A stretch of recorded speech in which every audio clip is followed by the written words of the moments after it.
తిరుమలలో వాళ్ళిద్దరూ ఒకేసారి కనిపించారు. ప్లాన్ చేసుకునే అక్కడకు వెళ్లారా? శ్రీవారి సాక్షిగా సమావేశమయ్యారా? ఇద్దరూ వేర్వేరు పార్టీలకు చెందిన నేతలు. కానీ ఇద్దరిపైన వినిపిస్తున్న టాక్ మాత్రం ఒక్కటే, అదే బీజేపీలోకి వెళతారు అని. ఇంతకీ తిరుమలలో ఏం జరిగింది?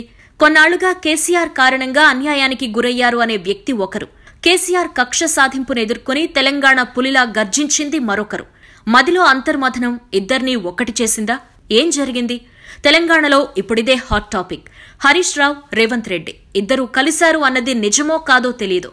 ముందుగా ప్లాన్ చేసుకునే ఒకే రోజు దర్శనానికి వెళ్లారో లేదో కూడా తెలియదు. కానీ తిరుమల శ్రీవారి సన్నిధిలో రేవంత్ రెడ్డి, హరీష్ రావుని ఒకే రోజు చూసి షాక్ తిన్నారంతా. కేసీఆర్ తరువాత అంతటి వ్యక్తైన హరీష్ రావుకి ఈ మధ్య పార్టీలో అన్యాయం జరుగుతుందన్న మాట వాస్తవమే అంటున్నారంతా. కేవలం కొడుకు కేటీఆర్ ను తెరపైకి తీసుకొచ్చే ప్రయత్నంలో భాగంగా హరీష్ రావుని పక్కన పెట్టారు అన్నది ఓపెన్ సీక్రెట్ అంటున్నారు. చివరకు అహర్నిశలు శ్రమించి పాటుపడిన కాళేశ్వరం ప్రాజెక్టు ఓపెనింగ్ లో కూడా హరీష్ రావు హడావిడి లేదంటే పార్టీలో కీలకంగా ఉండాల్సిన వ్యక్తి పరిస్థితి ఎంత దారుణంగా తయారైందో అంటూ కన్నీరు పెట్టుకున్నారు. కొన్ని పత్రికలైతే హరీష్ రావు పార్టీ మారతారంటూ పెద్ద హడావిడే చేశాయి. కానీ తాను పార్టీ మారేది లేదంటూ తేల్చి చెప్పారు హరీష్ రావు. ఇక కేసీఆర్, రేవంత్ రెడ్డి వైరం గురించి ఎంత చెప్పుకున్నా తక్కువే. ఎందుకంటే ఎంత కక్ష సాధించాలనుకున్నా చివరకు బిడ్డ పెళ్లికి కూడా రాకుండా చేయాలని, బెయిల్ కూడా దొరకకుండా ఎన్ని కుట్రలు జరిగాయో తెలంగాణ ప్రజానీకం అంతా చూసింది. టీడీఎల్పీని టీఆర్ఎస్ లో విలీనం చేసినప్పుడు కూడా సైలెంట్ గా అక్కడి నుంచి తప్పుకున్నారు. కానీ రేవంత్ రెడ్డి పొరపాటును కూడా ఆ పార్టీలోకి వెళ్లాలని కల్లో కూడా ఆలోచించలేదు. ఆ తరువాత కాంగ్రెస్ పార్టీలో చేరారు. ఎమ్మెల్యేగా ఓడిపోయినా ఎంపీగా సత్తా చాటారు. ఇదంతా తెలిసిన కథే. అయితే కొత్త కథేంటి అంటారా? అక్కడికే వస్తున్నాం. హరీష్, రేవంత్ ఇద్దరూ పార్టీ మారతారనే ప్రచారం జరిగింది. గ్రామస్థాయిలో కార్యకర్త వచ్చినా కండువ కప్పేందుకు సిద్ధంగా ఉన్న బీజేపీ ఇలాంటి పెద్ద నేతల్ని వదులుతుందా? చిన్న అసంతృప్తి ఉన్నా సరే వాడేసుకోవాలనుకుంటోంది. అందుకే వీరిద్దరినీ పార్టీలోకి లాగేందుకు ప్రయత్నించారు. కానీ ఇద్దరే రాజకీయంగా సత్తా ఉన్నోళ్లే. అందుకే పార్టీ మారేది లేదని తేల్చి చెప్పారు.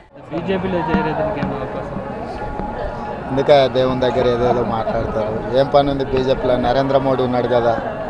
నరేంద్ర మోడీ ఉన్నాక నన్ను తీసుకొని పోయి ప్రధానమంత్రిని చేయరు కదా. ఎందుకు పోతా బీజేపీలోకి?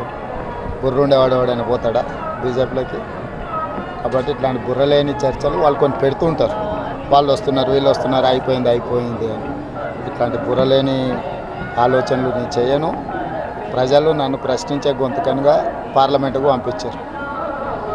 ప్రజల తరఫున ప్రజా సమస్యల మీద మాట్లాడమని, ప్రజల సమస్యలను వినిపించమని పార్లమెంటుకు పంపిస్తే అది వదిలేసి ఇంకో పని చేస్తాను ఎందుకు అనుకుంటున్నారు? భవిష్యత్తులో కూడా పాత్రికేయ మిత్రులకు నా విజ్ఞప్తి, ఎవరైనా ఇట్లాంటి చిల్లర మల్లర ప్రచారాలు చేస్తే వాటిని నమ్మకండి. వాటితో అంత సమయం వృధా.